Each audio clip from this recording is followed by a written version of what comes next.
That's what Epic Games wants to do.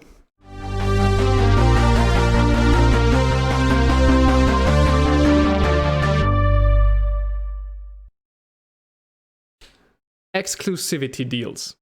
Now, while this topic has already reached its pinnacle of media attention about half a year to a year ago, it's still a topic that I think is very important to talk about and one that I'd like to give my opinion on. Now, arguably the most notorious exclusivity deal besides Borderlands 3 is the case of Metro Exodus, where the game was advertised and available for pre-purchase on Steam, and a few days before release, Deep Silver suddenly pulled the game off the platform. Why? Because Epic Games paid them to do so.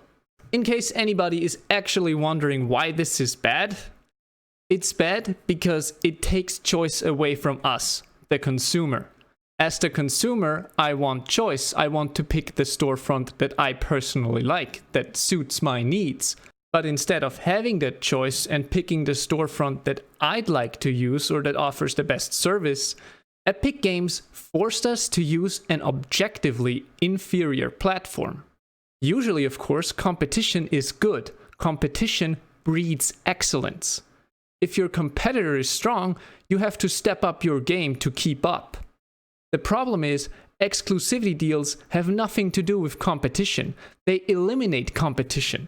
It doesn't matter how good one storefront is, because there is only one place available to buy it. Steam or Discord or the Galaxy Launcher, Origin, they could have all the functions they want. You can't buy the game there. You can't choose. You want to know what would have been a good move? Taking all that money that Epic Games spent on exclusivity deals and using it to actually improve their store. They launched a store without a search function, for God's sake. And that is just one of the many functions that is missing when compared to other storefronts. You see this? This right here? This is Epic Games. And this is us, the consumer. Now, what Epic Games wants to do is... That's what Epic Games wants to do. To get back on topic here, when the exclusivity deal hit, there were pretty much three major reactions. Now, the first one was review bombing. A practice that I don't really agree with, but I understand. You want to make your voice heard, and voting with your wallet doesn't quite have the same impact, because you want the developer to know that you would have given them your money if they hadn't pulled such anti-consumer practices.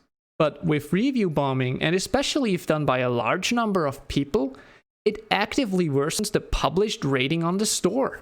The problem that I have with that is that it usually doesn't target the game in question, rather it targets games by the same publisher or previous installments of the series, and it just doesn't represent the quality of the actual game. Contrary to what our favorite CEO Randy Bitchford said, Valve was actually very quick to respond to these review bombings, and they implemented a system that filtered these negative ratings out so that the overall rating wouldn't be affected by it, unless the user chose to have it shown. At the time Mr. Bitchford made this tweet, the system was already out. So I don't know if he was spreading misinformation, just wanted to show off how dumb he is, or if he was actually just straight up lying. But I'm getting off track.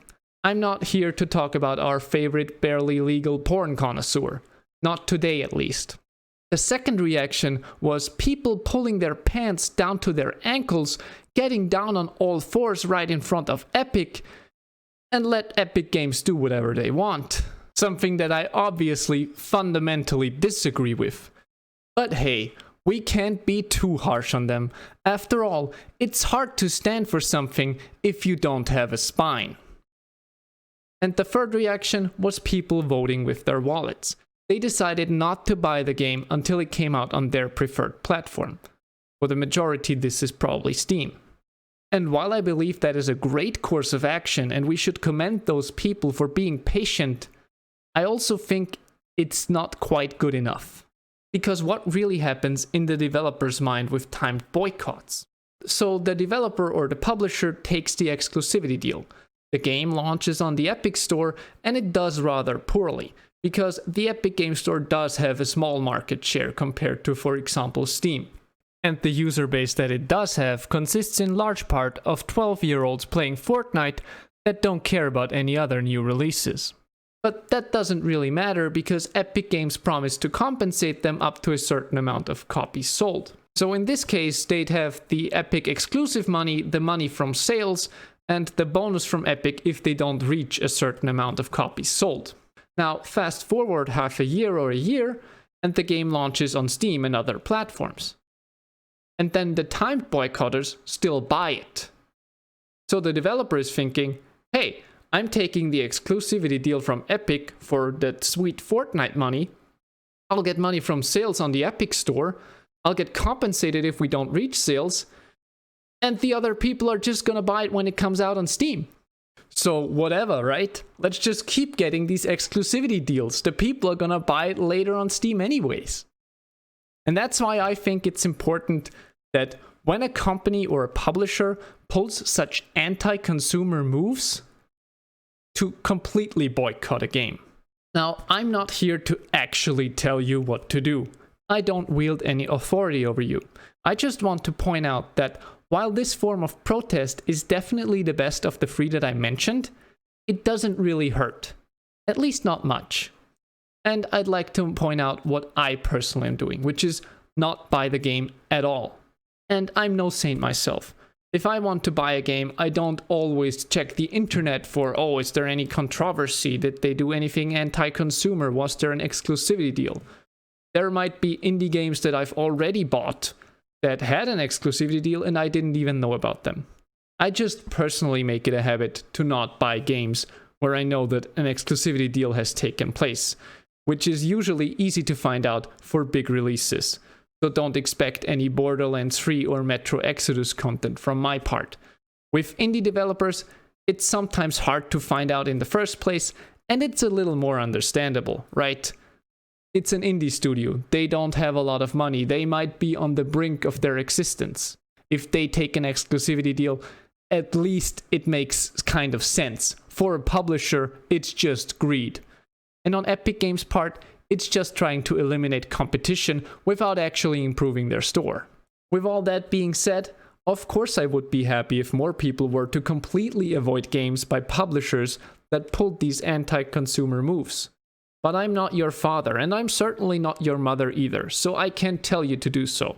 But please just keep what was said here in mind. As always, this is Evolutionz signing out, and I look forward to seeing you in the next one.